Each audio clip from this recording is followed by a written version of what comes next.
está começando mais um Infomoney Brasil, uma parceria do portal Infomoney com a plataforma Brasil. Eu sou Marcos Mortari, jornalista de política e mercados do Infomoney. Aqui ao meu lado, Thaís Herédia, representando Brasil, jornalista. E aqui a gente vai entrevistar o Leandro Machado, que é cientista político formado pelo UNB, um dos fundadores aí do movimento Agora e também fundadores aí da Cause, né, que é uma consultoria que apoia marcas e organizações em gestão de causas, estratégias de comunicação, advocacy, enfim. Leandro, é um prazer enorme recebê-lo aqui, hein? Prazer é meu, Marcos, Thaís, bom dia. Leandro, aproveitando sua experiência com esse trabalho de renovação política, eu queria perguntar sobre... essa eleição trouxe uma renovação muito grande para o Congresso Nacional, uma renovação inédita, e ao mesmo tempo alguns nomes tradicionais se mantiveram. E algumas práticas a gente observa da velha política ainda existindo no país e algumas sinalizações de que algumas mudanças acontecem. Como que você está observando essa coexistência da nova política com a velha política nesse ambiente político que a gente está vivendo nesse momento? Primeiro, eu acredito que isso é natural, ou seja, não haveria uma mudança completa de chave. Eu acho que ninguém nunca imaginou que, na melhor das hipóteses, a gente trocasse 100% dos políticos. Mas voltando um pouco, o que eu entendo por renovação política, ela não é só uma renovação dos políticos ou renovação das pessoas.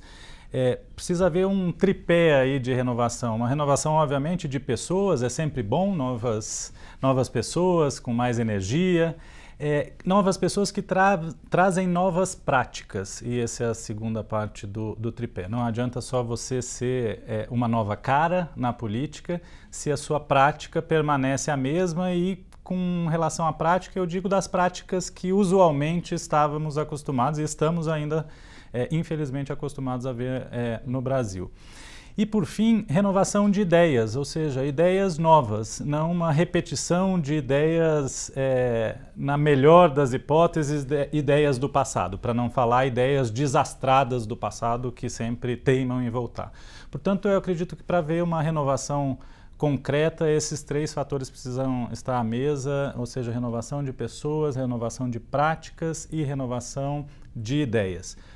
E o que eu acredito é que no Brasil isso está ocorrendo aos poucos, mas essa eleição que a gente acabou de passar agora em 2018, ela foi fundamental porque houve, primeiro, antes da eleição, um clamor da sociedade por renovação, isso já vinha, e a grande diferença de 2018 é que essa renovação foi claramente percebida. Com a saída de grandes caciques do Congresso, só para ficar no Congresso, lá em Brasília, com a chegada de vários outros que nunca haviam sido candidatos ou nunca haviam sido eleitos. Portanto, eu acredito que sim, houve uma renovação de pessoas. O que a gente vai precisar ver a partir de agora é se as práticas e as ideias também estão renovadas. Em alguns casos não está me parecendo. Leandro, a gente olhando para esse novo Congresso, claro que você coloca assim, finalmente na prática aconteceu o desejo de mudança, né? Porque o que a gente via era, ali na hora de votar, o brasileiro acabava recorrendo aos velhos nomes, né? Dessa vez houve sim uma renovação inclusive dos quadros que se apresentaram, né, para serem candidatos. A gente olhando para esse comecinho de ano, esse começo de novo Congresso, a gente já começa a perceber a falta que um bom articulador político faz. E a boa articulação política, o melhor é que ela venha com a boa ideia, com a boa prática, mas a boa articulação política, ela demanda muita experiência, e o Congresso tem hoje, talvez, a pauta mais, vamos dizer assim, complexa e difícil dos últimos 20 anos. Como é que você enxerga essa lacuna que era representada assim por esses velhos caciques, mas vários tinham uma qualidade de articulação política muito forte? Como é que convive essa lacuna com a renovação das pessoas e essa pauta tão complexa? É muito bom esse ponto que você traz, Thaís, e eu acredito que ele seja multidimensional. Então, vou tentar analisar algumas dimensões desse, vamos chamar assim, vácuo de lideranças ou vácuo de lideranças experimentadas, principalmente no Congresso Nacional. De novo, vamos ficar no Congresso Nacional, fica um pouco mais fácil para quem está nos assistindo no Brasil todo poder acompanhar. Os trâmites dentro do Congresso, o processo legislativo, como eles dizem, é um um processo muito espinhoso, muito complexo, de muitas entranhas, que o cidadão comum, na melhor das hipóteses, fica perdido ali. Um deputado novo, um senador ou uma senadora de primeiro mandato, vai ter que aprender muito como funciona, porque não é simplesmente chegar lá, apresentar uma lei, a lei é aprovada, ou seja, existe um processo, existe uma articulação necessária, como você falou. Não só um processo, um rito, como a articulação com os seus colegas, com os seus pares, para que aquele projeto de lei que você apresentou, aquela ideia que você trouxe, ela prospere, vá para frente e vire de fato lei. Né? Seja relevante. Então, essa é uma dimensão. Pessoas novas, com a melhor das intenções, elas precisam aprender um processo novo, um processo muito complicado, um processo muito espinhoso, como eu digo. E precisa também, ao mesmo tempo, não só saber esse processo, como se articular com quem está ali junto com ela naquela organização. No caso, a Câmara ou o Senado. Isso, por si só, já causaria, a gente teve uma alta taxa de renovação, pessoas novas chegando ali, por si só já causaria um certo rearranjo de forças dentro do Congresso e uma necessidade de um período de acomodação, porque as pessoas aprendem, enfim, os deputados e senadores, as deputadas e senadoras que chegaram ali, lutaram muito por isso, expuseram suas ideias perante a opinião pública, receberam votos, ou seja, também são pessoas experimentadas, elas não sabem talvez ali os meandros de dentro do Congresso. Essa é uma dimensão. Portanto, vamos precisar de um tempo ainda para que esses novatos aprendam o regimento, em última análise. E até lá vamos ver muita bateção de cabeça. Por outro lado, uma outra dimensão que eu gostaria de trazer é a dimensão do governo, do Executivo Federal, que joga um papel importante nessa articulação do Congresso. Ele não domina o Congresso, é óbvio que não e nem poderia, mas ele tem poderes para negociar e para articular melhor com o Congresso. E não é isso que eu estou vendo do governo Bolsonaro até este exato momento. Uma grande articulação no Congresso. Quem defende o governo diz que ainda não deu tempo, mas a pressa é legítima também, né? A pressa é legítima. Essa cobrança é legítima. É claro. Mas quando a gente observa uma queda na popularidade, já alguns sinais de que essa lua de mel pode ser mais curta do que normalmente né? Exato. O presidente tem se envolvido em polêmicas que, segundo analistas, segundo estudiosos, estão tirando o foco da questão primordial neste exato momento, que é a reforma da Previdência. A gente sabe que é uma reforma difícil de passar. Quantos governos estão tentando passar uma reforma da Previdência aí? Pelo menos os últimos 3 ou 4 governos que tivemos, de alguma forma foi falado. Talvez não no governo Dilma. Mas, de fato, o fato é que é o tema mais relevante, é o tema mais importante e não parece haver um foco do governo para isso. Ainda mais se considerando essa outra dimensão que eu trouxe primeiro, que é a própria desarticulação de um Congresso renovado ou altamente renovado. Então você tem essa desorganização no Congresso e você tem uma desarticulação no governo federal. Isso, obviamente, está... eu diria que atrapalhando um pouco... Liderança e liderados aprendizes, é isso? Aprendizes, exatamente. Diferente. E isso foi uma escolha da sociedade, não há nada demais nisso. O que eu acho que a gente precisa aí equalizar as nossas ansiedades e as nossas expectativas.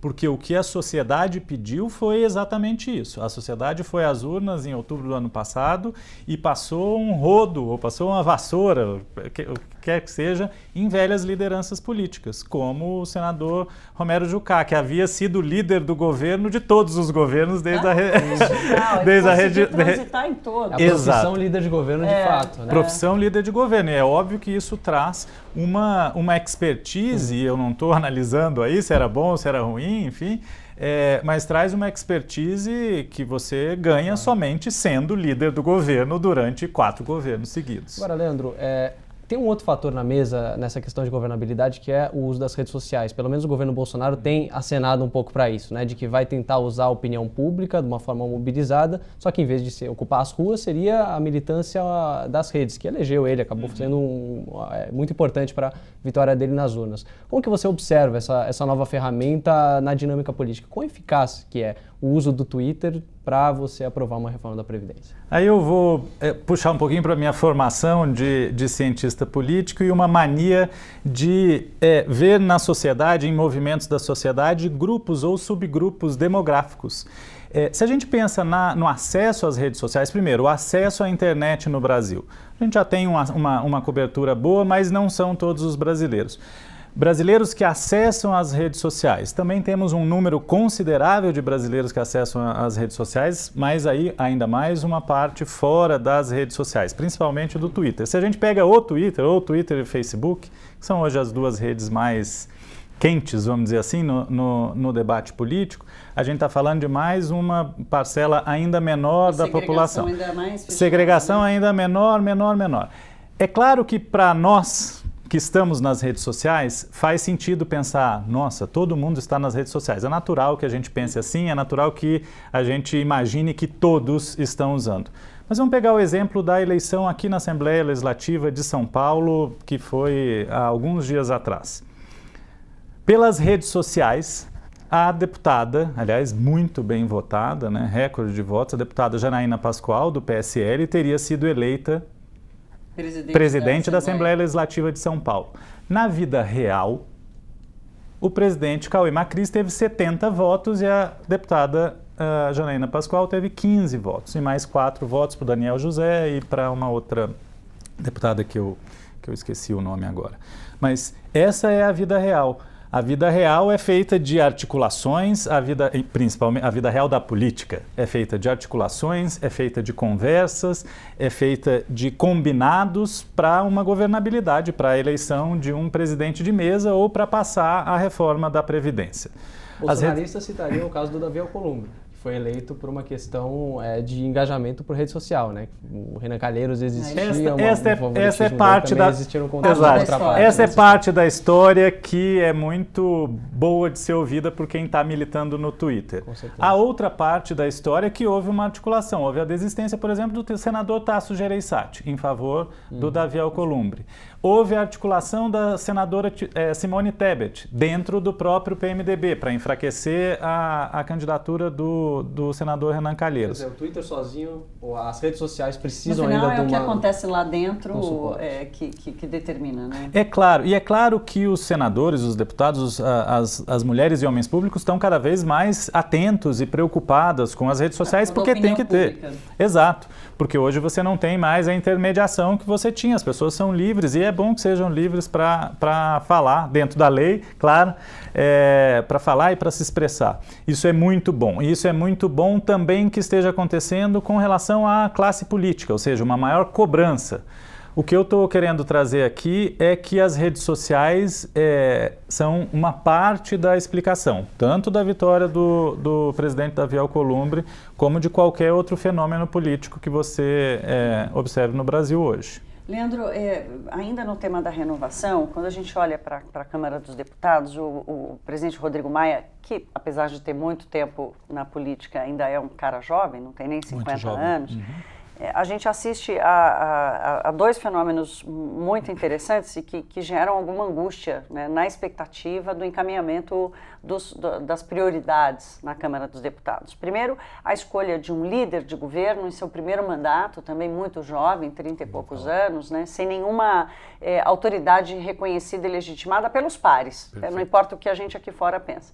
E o segundo, a escolha de um garoto de 27 anos, para presidir a Comissão de Constituição e Justiça, né, que só esse nome já carrega um peso institucional fortíssimo, não só de conhecimento, mas de compreensão institucional, né, no Brasil, constitucional e institucional no Brasil, de novo, no contexto da necessidade da aprovação da reforma.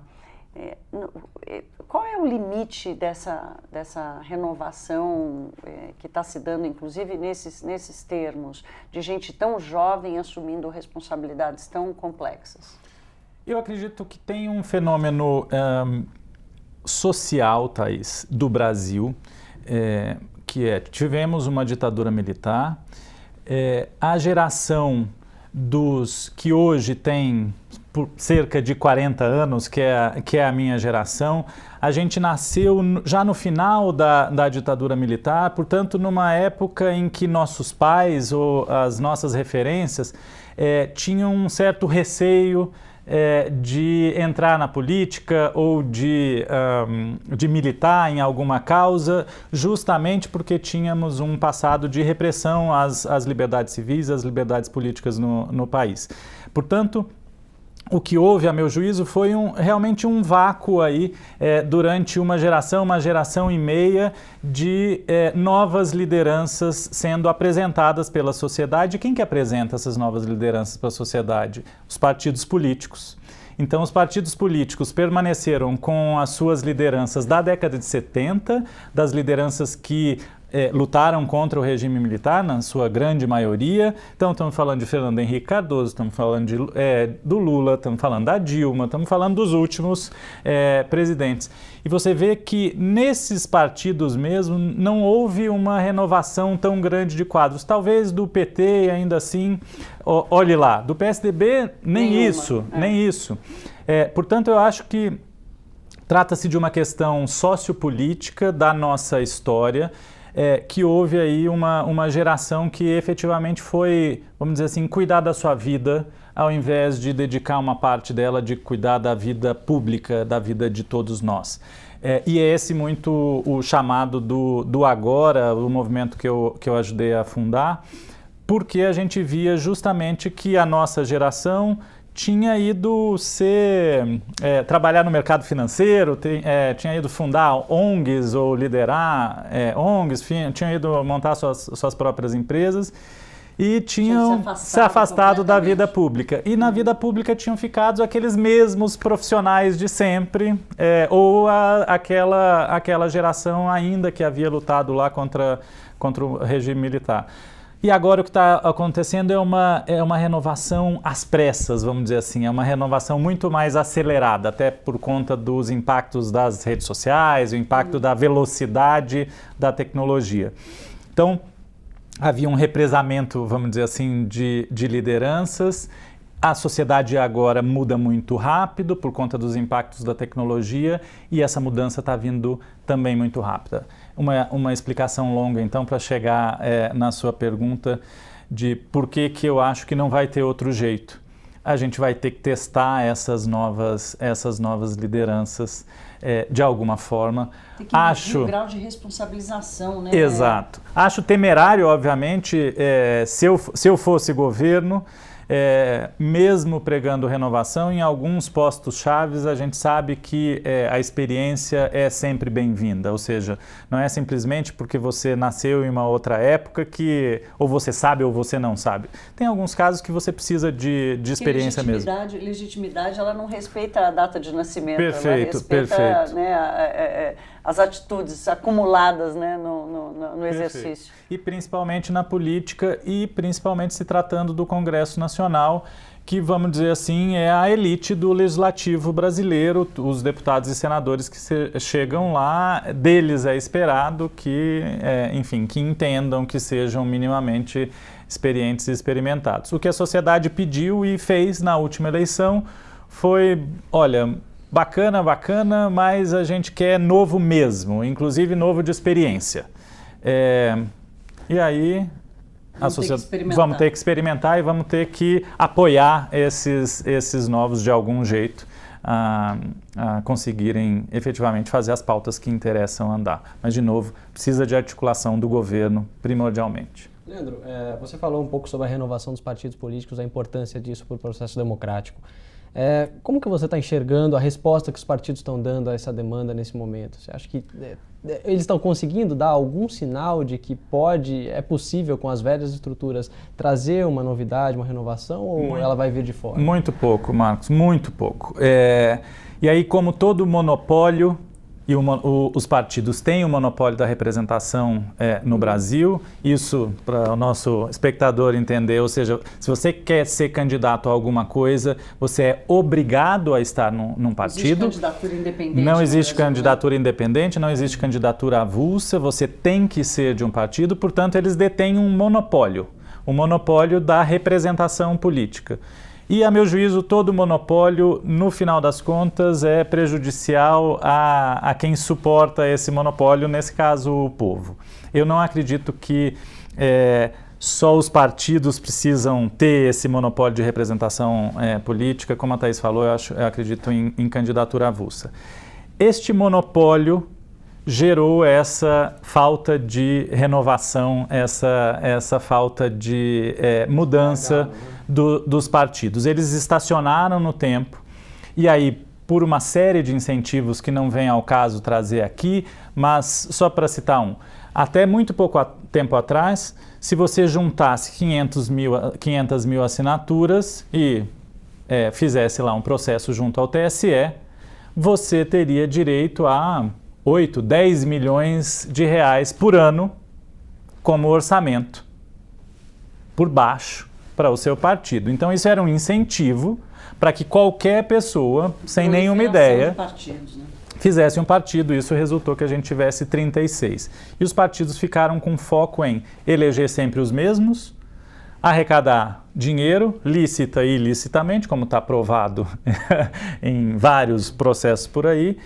e vender tempo de TV, negociar tempo de TV entre um e outro. E se esqueceram do povo, da representação política e da renovação política. Essa renovação de práticas, de pessoas, de modelos, está vindo da sociedade. Então, em 2010, quando eu tive o privilégio de participar da campanha presidencial, apoiando a Marina Silva e o Guilherme Leal, depois da campanha, a gente, justamente por ter visto enfim, estamos falando de quase uma década atrás, que os partidos estavam em regime pré-falimentar, vamos dizer assim, para usar um termo do mercado, a gente decide criar a RAPS, Rede de Ação Política pela Sustentabilidade, numa tentativa de aportar formação e aportar uma rede de confiança para um grupo selecionado de pessoas que queriam atuar na vida pública.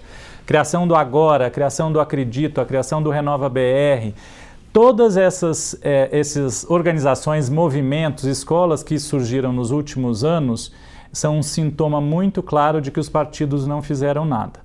Eles só continuam com a representação do poder, mas na atração, na formação, na formulação de ideias, eles estão pecando seriamente. Mas a sociedade está ajudando, está contribuindo. O que eu não acho é que precisa haver, e nem deve, isso não é saudável, uma demonização dos partidos. Os partidos são necessários até que a gente invente uma outra coisa, um jeito novo, e a sociedade está tentando inventar. Quem sabe em algumas décadas a gente... Leandro, você citou o Agora, o RAPS, o Renova BR, quer dizer, o Brasil foi tomado pelo bom, foi a boa ocupação, né, desses movimentos que você cita, e o sucesso está aí, né, vários candidatos, não só no Congresso Nacional, mas também espalhados pelas assembleias Brasil afora, enfim, isso traz uma renovação da nossa esperança, né, de que a gente pode estar construindo uma coisa nova. Como é que fica o trabalho de vocês agora que a coisa já aconteceu? A próxima eleição é municipal, são 5.500 municípios, vereadores, enfim, é um universo muito maior, mais complexo e tal, do que os movimentos lidaram nesses últimos anos para as eleições gerais em 2018. Como é que é o roteiro de vocês agora, depois dessa etapa cumprida?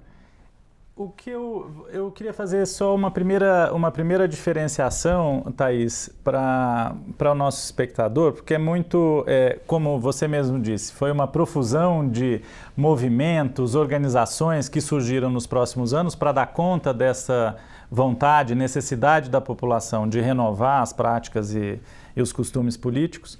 E eu acredito que hoje já dá para dizer que elas se dividem basicamente em dois grandes grupos. Um de movimentos políticos que propõem ideias e etc. E outros de centro de identificação e formação de lideranças públicas ou de novos quadros políticos, como você queira chamar. E o Agora está mais nesta posição de movimento de ideias, na verdade. não da mobilização popular, mas o que a gente acredita e sempre acreditou é que o Brasil precisava de uma visão construída com a sociedade, e não só uma visão, mas como chegar lá. Primeiro, o mapa. Primeiro responder que Brasil que a gente quer. E é muito interessante que a gente esteja aqui, né, no Brasil, discutindo isso. Mas nossa primeira pergunta no Agora, quando a gente fundou lá em 2016, partia de uma indignação por não nos sentir representados, entender que nenhum grupo político estava propondo uma nova visão para o país, só ficavam discutindo o passado, em alguns casos os erros do passado, de cada um, nunca os próprios, mas de cada um, e nunca uma visão. Então a gente funda o Agora para não só ter uma visão, mas saber como implementá-la. Então discutir as melhores práticas, políticas públicas que já deram certo e etc.,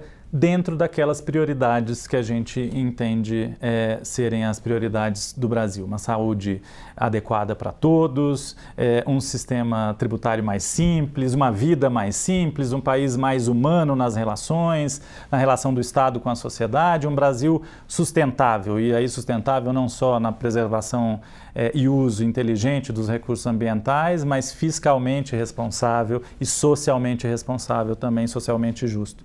Então, a gente queria construir essa visão e foi isso que a gente fez ao longo desses 2 anos. Construir uma visão, construir prioridades de políticas públicas debatidas com a população e colocar em rede um grupo de pessoas dispostas a levar essas ideias adiante. E o que a gente vai fazer daqui para frente? Portanto, fazendo uma pausa aí, veja que não existia uma conexão imediata com a eleição de 2018.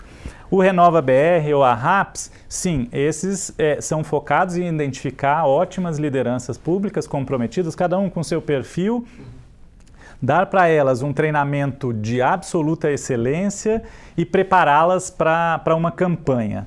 O Agora não tem foco eleitoral, ele tem foco numa agenda de prioridades para o Brasil e como implementá-las. Mas é muito fácil, eu acho que isso é uma questão que a gente discute muito lá dentro, tanto que virou um compromisso público daqueles que entram para o Agora, que é dedicar pelo menos 2 anos da sua vida ao serviço público, quer seja se elegendo ou assumindo um cargo de confiança. Partindo do pressuposto que é muito fácil tacar pedra, como se diz lá no meu Mato Grosso, é muito fácil criticar, difícil é você sentar lá e fazer acontecer, e implementar uma política pública e fazer essa política pública dar certo. Portanto, o que a gente fará daqui em diante é aprofundar essas ideias que a gente construiu nos últimos 2 anos, elencar prioridades absolutas para o Brasil, apoiar nossos membros e aqueles que acreditam e que divulgam as nossas ideias com essas ideias de políticas públicas, boas práticas, o que funciona e o que não funciona, e divulgá-las, ou seja, fazendo um advocacy na sociedade por esse conjunto de ideias, que, resumidamente, é a ideia de um Brasil, de novo, mais simples, um Brasil mais humano, mais eficiente e mais afetivo, no final das contas. Pedro, infelizmente o nosso tempo está acabando. Eu vou fazer minha última pergunta, Thaís também faz essa última rodada aqui. Eu gostaria que, objetivamente, você falasse quais são as pautas, na sua avaliação, prioritárias para o país. A gente falou um pouco de reforma da Previdência, falamos um pouco de reforma política também. Enfim, quais que são as pautas que são urgentes para o Brasil nesse momento? Eu acredito que se a gente tivesse três grandes prioridades, só, de novo, pelo tempo e porque a gente poderia falar aqui um dia todo sobre as prioridades. A primeira de todas, sem dúvida nenhuma, seria urgentemente aumentar a qualidade da nossa educação e da educação básica fundamental. Vários estudos, a gente não precisa de mais estudos para provar que isso está na base de um desenvolvimento mais rápido, de uma abertura maior de oportunidades e principalmente de redução das nossas desigualdades. Eu acho que a gente tem um grande problema no Brasil, a desigualdade. Eu não estou falando que a gente tem que abaixar, eu estou falando que a gente tem que subir muita gente, a gente tem que tirar da linha da pobreza e da pobreza extrema muitos brasileiros que lá estão, para o bem geral de todos, para que a nação toda fique bem. Portanto, A primeira prioridade seria educação, e aí dentro de educação algumas coisas primordiais, como valorização da carreira do professor, um repensar aí da carreira do professor valorizando, leitura na idade certa, enfim, evitar que 50% das nossas crianças ali quando estão por volta de 10, 12 anos não sabem nem ler nem escrever, enfim, tem um eixo aí prioritário em educação. Segundo, obviamente, segurança pública foi a grande pauta da eleição. O presidente Bolsonaro se elegeu aí com essa grande bandeira da segurança pública, né? Luta contra a corrupção e segurança pública, um binômio aí, a bandeira dele. E eu acredito que essa agenda precisa avançar rápido também. No Agora temos propostas para isso, foco em crimes violentos, um repensado sistema penitenciário, enfim, dentro da segurança pública é urgente, é muito prioritário que a gente resolva isso. Por quê? Porque tem 68 mil brasileiros sendo mortos a cada ano. Isso é absolutamente urgente. E os que não estão sendo mortos estão sendo mortos lentamente quando a gente não entrega como Estado uma educação de qualidade para pelo menos 50% da nossa população.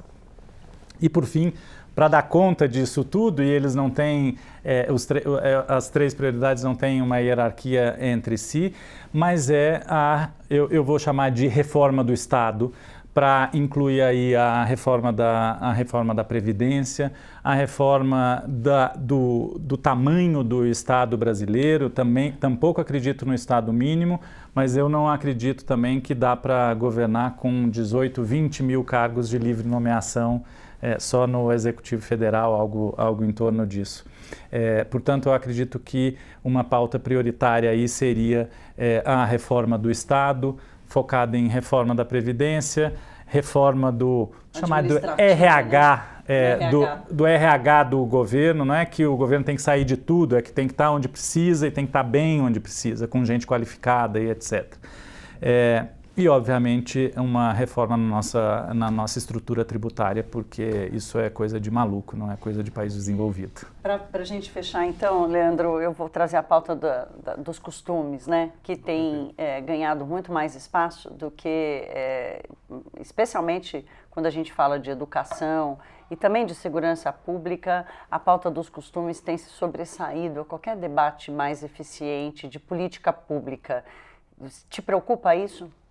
Com certeza, principalmente na educação. Eu acredito que, assim como você quando está enfermo, está doente e está com um problema grave, e nós temos um problema grave na educação, de novo, nossos meninos e meninas estão chegando numa idade que eles já deveriam estar craques em leitura e matemática, eles estão chegando nessa idade analfabetos, tanto em português quanto em matemática. Isso é gravíssimo, gravíssimo, urgentíssimo. Então, portanto, esta é a doença grave, para falar da principal, porque temos várias outras aí. Você não trata uma doença grave falando, bom, agora minha unha está encravada, então eu vou focar só na unha encravada. É óbvio que você pode argumentar que homeschooling, por exemplo, educação em casa, pelos pais, é um tema que precisa ser discutido, precisa avançar. É claro que precisa, enfim, é um tema da sociedade, a sociedade está colocando, mas esse não é a questão principal. O nosso problema principal não é esse. O nosso problema principal está longe de ser a pauta de costumes. Na educação, nosso problema principal, o grande câncer, a grande questão aí é que a gente não está dando uma educação adequada para as nossas crianças e jovens no Brasil. A educação está muito ruim e não é por conta de costumes, é por falta de professor, é por falta de uma melhor gestão escolar, é por falta de uma escola... Você tem dito isso ao governo ou não? Você tem diálogo com o governo, com a ministra Damares, o ministro da Educação? O Agora é do diálogo, o Agora nasce como um lugar de encontro, de diálogo de políticas públicas, justamente para tentar afastar esses ruídos, pensar o que é realmente importante na educação, o que é realmente importante na segurança pública e ir atrás de solução para resolver esses problemas. porque as soluções também já estão aí, a gente não precisa reinventar a roda. Tomara que o governo te escute um pouquinho. Tomara. Leandro, muito obrigado pela sua participação aqui. Thaís, também foi um prazer. Obrigado. A você que nos acompanhou, muito obrigado pela audiência. Esperamos contar com a sua participação no nosso próximo InfoMoney Brasil. Até lá!